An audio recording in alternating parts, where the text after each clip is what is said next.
말씀의 제목은 프레이 플레이입니다. 네, 네. 프레이 뭐죠? 기도. 플레이 뭐죠? 프레이는 기도, 플레이는 즐기는 거예요. 노는 거. 그래서 놀이터를 영어로 뭐라 그러죠? 플레이그라운드. 네, 네. 노는 거. 즐겁다. 여러분 기도는 어떠신가요? 즐거우신가요? 아이들이 놀이터 막 나가자고 하면 놀이터 가서 미끄럼틀도 타고 그네도 타고 막 너무 재밌어요. 기도는 어떠신가요? 놀이터에서 막 하는 것처럼 즐겁고 행복하고 재밌으신가요? 네. 힘들어요. 막 이제 이런 거죠. 근데 놀이터에서 노는 것도 힘들어요. 애들 막 땀 뻘뻘 흘리면서 막 놀아서 막 헥헥거리는데 그렇게 힘든데 즐겁대요. 그러니까 기도가 힘들죠. 힘든데 즐거워. 이런 게 기도가 아닐까요? 네. 아멘이죠. 그런데 때로는 우리는 그냥 기도가 힘들기만 합니다. 네. 기도가 힘들기만 하고 그렇기만 합니다. 짐처럼 느껴진다는 거죠. 네. 뭐 누군 그렇고 누군 안 그렇고 그런 거 없어요. 우리 모두 다 그래요. 그렇죠? 짐처럼 느껴질 때 있고 기도하기 싫고 막 그런 마음 든다는 것입니다. 그래서 오늘 우리의 기도가 즐거운 기도가 되기 위해서 즐거운 기도로 회복되기 위해서 오늘 이 시간 말씀으로 하나님께서 일하실 줄 믿습니다. 여러분 오늘 우리가 먼저 오해하고 있는 것을 깨야 합니다. 어떤 오해냐면요. 하나님을 위해 살아야 된다라고 하는 명제에 대한 오해입니다. 하나님을 위해 살겠습니다. 좋은 고백이죠. 하나님을 위해 살고 싶지 않으신 분 계세요? 지금 빨리 손 들어보세요. 네. 하나님을 위해 살고 싶다. 이거 너무 귀한 고백이에요. 하나님 위해 살고 싶다고 진짜 대단하시네요. 칭찬받아 마땅합니다. 그런데 이 고백이 우리 안에서 점점 무뎌지게 되다 보니까 하나님을 위해 산다는 것은 나를 위해 사는 것은 아니다라고 하는 것이 같이 들어가면서 하나님 좋게 하는 것이 나 좋게 하는 건 아니야. 이런 식의 뉘앙스가 우리 안에 뼛속 깊이 뿌리 박혀 버립니다. 약간 이런 거죠. 자식 위에 막 이렇게 하고 있는데 다 너 좋으라고 하는 거지 나 좋으라고 하는 거야? 사실 나도 좋잖아요. 너 좋은 게 나도 좋은 거잖아요. 그렇죠? 자식 맛있는 거 다 너 맛있는 거 먹이려고 하는 거지 나 좋으라고 하는 거잖아요. 그렇죠? 그러니까 하나님을 위해 산다라고 할 때 하나님을 위해 사는 것이 하나님만 좋게 하는 것이고 나에게는 아무런 것도 없는 거다라고 하는 착각 가운데 우리가 빠져 있다. 그렇기 때문에 하나님을 위해 살겠다는 고백 속에서 즐겁지 않고 하나님의 뜻을 위해 간구하는 기도가 저 멀리 동떨어진 나에게는 아무런 즐거움이 없는 그냥 저 멀리 하나님만 좋게 하는 뭔가 그러한 느낌으로만 와닿으니까 기도가 즐겁지 않다. 하나도 행복하지 않다는 것입니다. 창조의 목적을 우리가 잠깐 살펴봐야 되는데 이사야 43장 21절입니다. 이것만 읽어볼까요? 시작. 이 백성은 내가 나를 위하여 지었나니 나를 찬송하게 하려 함이니라. 많은 사람들이 이 말씀을 이렇게 앞뒤 다 자르고 이것만 딱 잘라가지고 말씀 딱 전한 다음에 오해합니다. 하나님이 나를 찬송하게 하려고 지으셨구나. 딱 잘라요. 그래서 나는 하나님을 찬송하는 들러리로 만드셨구나 라고 오해합니다. 당연히 하나님 찬송해야죠. 그런데 여기 이 말씀도요. 이 앞뒤 구절 나중에 찾아가서 읽어보세요. 구원에 대한 말씀하고 계신 거예요. 내가 너를 구원하겠다. 내가 너를 찾아가서 오늘 여기 본문 말씀에도 사무엘하 7장 23절에 하나님이 친히 가서 구속하사 자기 백성으로 삼으셔서 주의 명성을 내시고 하나님께서 행하신 일들의 그 구원의 은혜들이 있고 거기에 대한 그 감사의 그 찬송들이 터져 나오는 것을 말씀하고 있는데 이걸 앞뒤 다 자릅니다. 다 자르고 찬송하게 하기 위해서 너를 지으셨으니 하나님을 찬송하세요. 그러면 천사하고 우리가 다를 것이 무엇입니까? 하나님의 성전에 그렇죠? 이사야서 6장에 나타난 그 하나님의 그 보좌 앞에서 스랍들이 얼굴 가리고 발 가리고 두 날개로 나르면서 위에 날개 두 개는 얼굴 가리고 아래 날개 두 개는 발 가리고 거룩하다 거룩하다 거룩하다. 그렇죠? 하나님을 계속 찬송하고 있는데 그 찬송하고 있는 천사들이랑 우리랑 다를 것이 무엇입니까? 찬송하기 위해 지어졌다면 아무런 다를 것이 없잖아요. 그렇죠? 그런데 뿐만 아니라 우리는 그 천사의 그 찬송만큼도 생각하지 않습니다. 우리가 이 말씀 딱 보면서 오해하는 건 뭐냐면 우리를 찬송하는 들러리로 만드셨구나. 하나님이 찬송받고 싶으셔서 하나님이 영광받고 싶으셔서 하나님 욕심쟁이 이렇게 생각한다는 것이죠. 굉장히 오해하는 겁니다. 엄청난 오해입니다. 엄청난 오해예요. 자, 생각해 보세요. 저 여기 조금만 올라가면 저기 북쪽에 나라가 하나 있습니다. 저 나라에 그 저보다 한 살 많은 형인가요? 형이라고 하고 싶지 않아요. 네, 그 뚱뚱한 사람 있잖아요. 네, 그 뚱뚱한 사람 딱 나타나면 거기에 주민들이요 막 울어요, 막 오열합니다. 와, 막 오열해요, 오열해요, 그렇죠? 막 우와, 엄청난 찬송을 합니다, 그렇죠? 탈북한 사람들이 와가지고 이제 얘기하는 거 들어보면 안 하면 보이부에 끌려가서 이제 막 저기 아오지탄강 가니까 연기라도 한다. 그렇죠. 자, 보세요. 독재자를 향한 그런 아무런 마음 없는 찬송을 하나님께서 원하고 계신 걸까요? 아니세요. 네. 저기 위에 저 사람은 그걸 원하지만 그렇게라도 해라. 막 이제 그렇게라도 이렇게 하고 원하지만 하나님은 그런 걸 원하지 않으십니다. 그렇죠. 자, 그렇다면 하나님이 온 마음을 다해 찬송하는 우리를 지으셨어요. 하나님께 온 마음을 다해 찬송하는 우리를 지으셨단 말이에요. 그렇다면 어떻게 먼저 하십니까? 우리는 어떨 때 온 마음을 다한 찬송이 나타납니까? 네. 자, 예를 들어봅시다. 우리가 맛집에 갑니다. 맛집에 딱 다녀오고 나서는 그 음식점이 너무 좋다 그래요. 와, 너무 맛있어, 너무 맛있어 라고 합니다. 자, 왜 그렇게 하죠? 내가 돈 주고 거기 가서 먹고 왔잖아요. 근데 막 그 집을 막 선전해요, 자랑해요. 와, 거기 갔더니 진짜 맛있더라, 진짜 맛있더라. 왜요? 내가 지불한 돈보다 그 음식점이 나에게 제공한 그 음식이 더 가치 있게 느껴졌기 때문에 감동을 먹었어. 내가 음식을 먹었지만 여기에서 내가 감동을 먹었어. 그래서 막 자랑하고 떠벌립니다. 그 집 지나갈 때면 야, 저기 진짜 맛집이야 말하는 것이죠. 다시 돌아와서 하나님께서 우리를 지으신 목적이 우리의 온 마음을 담아 하나님을 향해 찬송하는 것이라고 한다면 하나님께서 먼저 우리에게 무엇을 하십니까? 은혜를 베푸십니다. 그렇다면 우리는 이제 알게 됩니다. 하나님은 자기가 찬송받기 위해 우리를 들러리로 세우시기 위해 우리를 만드셨구나 라고 하는 오해에서 벗어나고 하나님께서 먼저 우리에게 은혜를 베푸시려고 우리를 지으셨다는 것이죠. 그 은혜 베푸심의 결과가 찬송입니다. 그렇다면 그 은혜는 무엇일까요? 그 은혜는 무엇일까요? 우리가 행복하게 되는 거예요. 여러분 창세기 1장부터 2장 3장 보세요. 하나님의 형상을 따라 지음받았다는 것은요. 하나님의 형상을 따라 지음받았다는 것은 하나님 안에 있는 그 사랑과 행복을 만끽하게 하셨다는 거예요. 다시 조금 더 생각해 볼게요. 그러면 하나님이 어떻게 존재하시는지를 아셔야 돼요. 하나님은 어떻게 존재하시냐면 이거는 그냥 머릿속에 새겨두세요. 성부, 성자, 성령 삼위 하나님이 하나로 일체로 존재하시는데 부족함 없는 행복함으로 연합해 계세요. 부족함 없는 행복으로 연합해 계신다고요? 되셨죠? 그러니까 하나님을 오해하시면 안 됩니다. 하나님이 외로워서 인간을 지으셨다 땡. 아시겠죠? 하나님이 그 삼위일체로 존재하실 때 뭔가 행복함이 부족해서 지으셨다 땡. 외롭지도 않으셨고 불행하지도 않으셨습니다. 그냥 그 존재 자체로 만족하셨어요. 그런데 그러한 가운데서 인간을 창조하셨다는 것은 인간으로 하여금 어떻게 하세요? 하나님의 형상을 따라 창조하셔서 그 하나님의 형상을 맛보게 하신 겁니다. 하나님의 형상을 맛보게 하신 것이 무엇이라고요? 성부, 성자, 성령이 그 온전한 그 사랑 안에서 연합되어져 계신 것. 그것을 맛보게 하신 겁니다. 하나님의 그 즐거움 가운데로 들어오게 하신 거예요. 그래서 내 주인의 즐거움에 참여할지어다 하신 그 말씀이 그 말씀입니다. 그래서 창세기 1장과 2장 가운데 하나님께서 남자와 여자를 만들어 놓으시고 가정을 이루게 하셔서 그 가정이 한 몸을 이루게 하시고 그 가운데에서 무엇을 누리게 하십니까? 하나님의 그 온전한 연합 가운데 있는 그 행복을 맛보아 알게 하신 겁니다. 그것을 누리면서 하나님을 찬송하게 되는 것이죠. 그러니까 이것은요, 하나님이 야, 나 좀 찬양해봐 이렇게 하신 것이 아니라 하나님의 그 온전하신 그 연합 가운데 있는 그 사랑으로 우리를 초청하신 겁니다. 우리가 그 초청에 들어가면 당연히 맺어지는 열매가 무엇입니까? 하나님의 그 행복의 찬양이죠. 행복의 찬양입니다. 너무 감사하다라고 말하는 것이죠.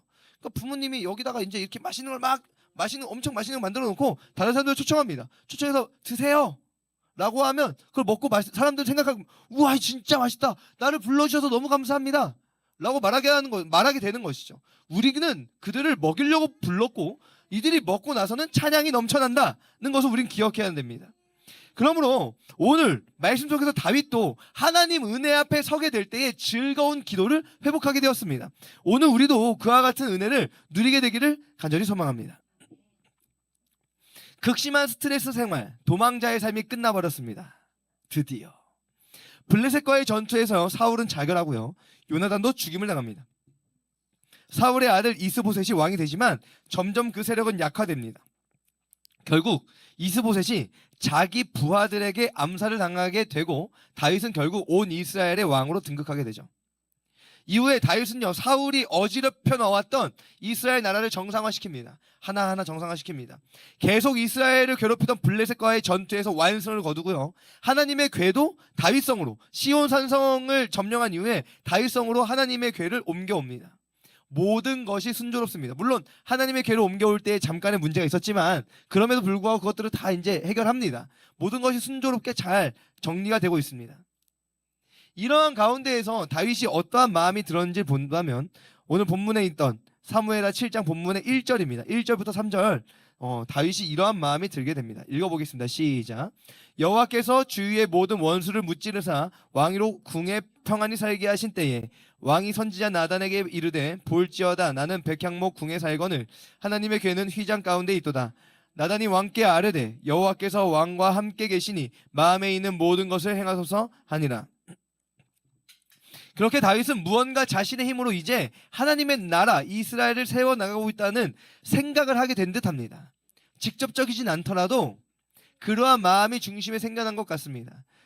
사무엘하 7장 1절에 어떻게 말씀하고 있죠? 여호와께서 주위의 모든 원수를 무찔러 주심으로 다윗이 궁에 평안히 살게 된 때라고 말씀하고 있음에도 불구하고 다윗은 어떻게 말하냐면 하나님의 집을 짓겠다라고 말하는 것입니다.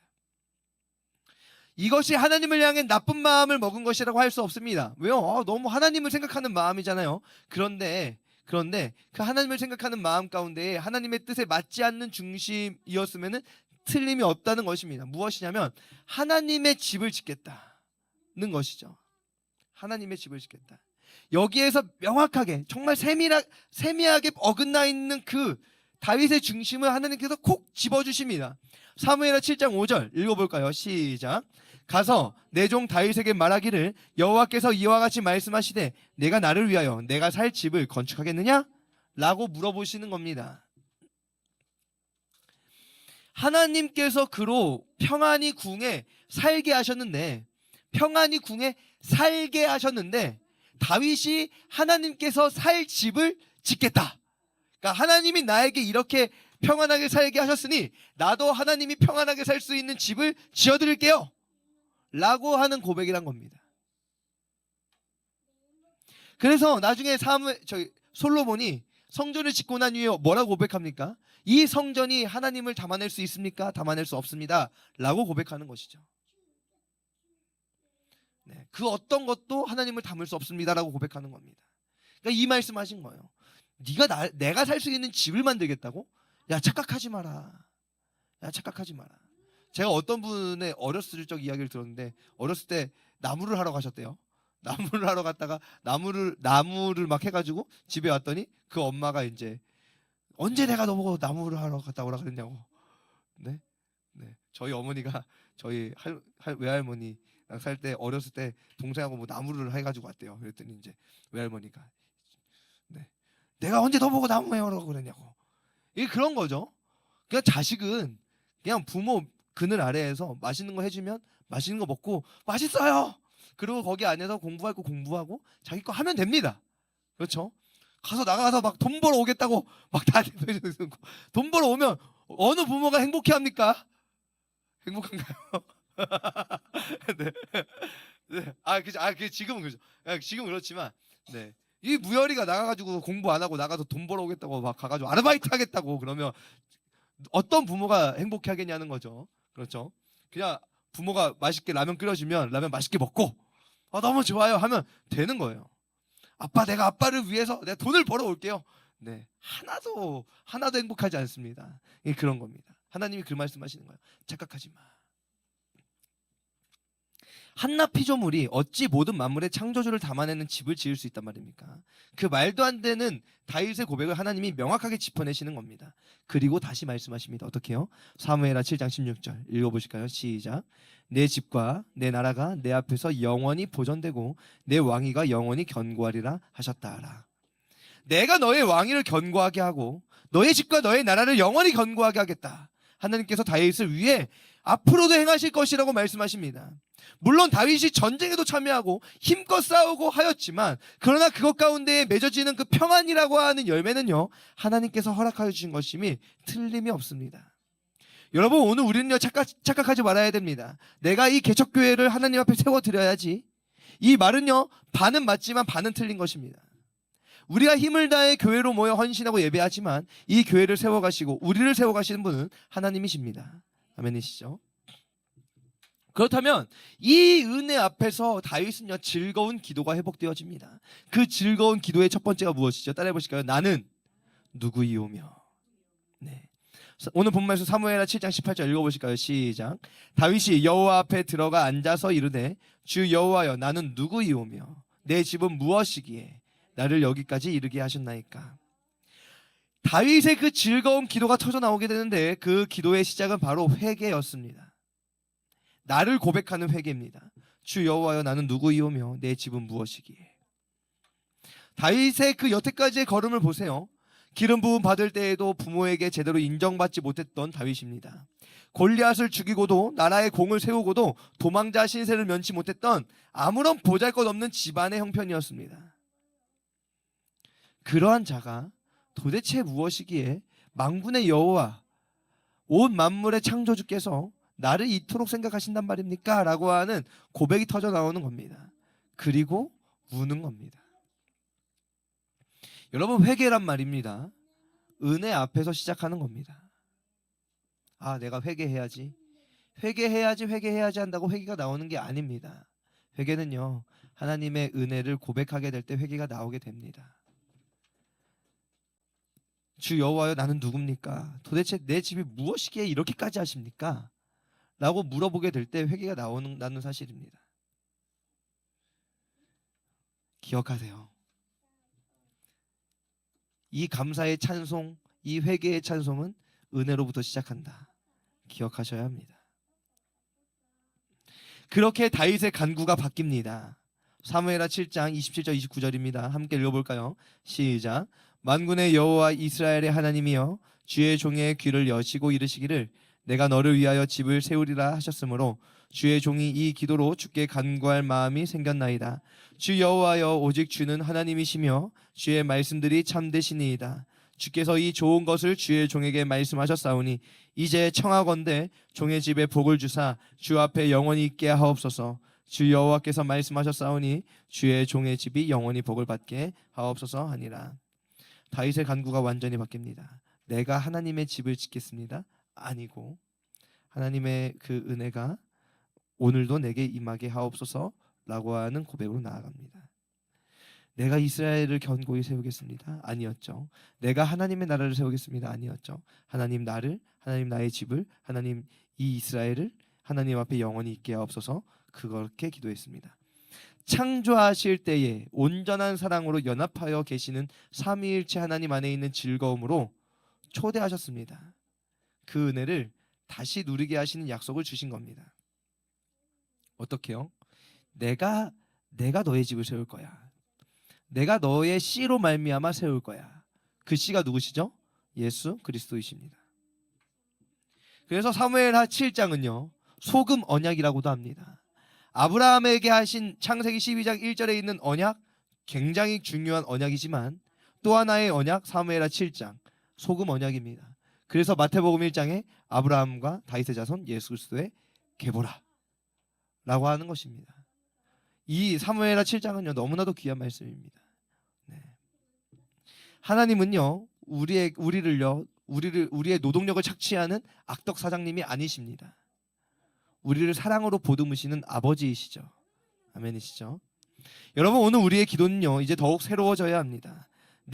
우리 가정이, 우리 교회가 영원히 하나님 앞에 있게 하옵소서. 하나님께서 나를, 하나님께서 우리의 가정을, 하나님께서 우리의 교회를 견고하게 하여 주옵소서라고 기도해야 합니다. 그렇게 사무엘하 7장 18절에서 29절 이전에 하나님께서 다윗에게, 나단 선지자를 통해 다윗에게 하신 그 말씀대로 하나님께서 이루셨습니다. 어떻게 이루셨습니까? 요한복음 2장 19절 말씀입니다. 읽어볼까요? 시작. 예수께서 대답하여 이르시되 너희가 이 성전을 헐라 내가 사흘 동안에 일으키리라. 결국 진정한 성전, 하나님의 집, 진정한 성전은 누가 세우셨습니까? 예수 그리스도.